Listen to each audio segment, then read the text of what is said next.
ఆ వ్యక్తికి సంబంధించిన విషయాలు చాలా తెలిసాయి సార్. ఎందుకు సార్ అబద్ధం ఆడారు? ఇన్వెస్టిగేషన్ అయ్యేంత వరకు డబ్బులు రావు సార్. ఆలోచించి ఎవరిలో యూజ్ చేశారా?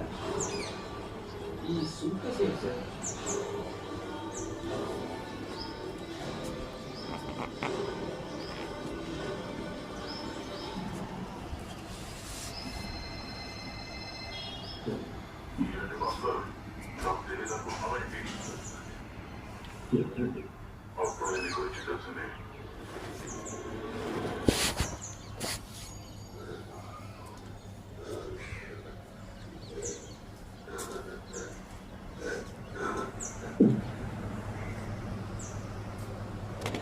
ఇవన్నీ మీరు మెయిల్ చేయాలి కదా.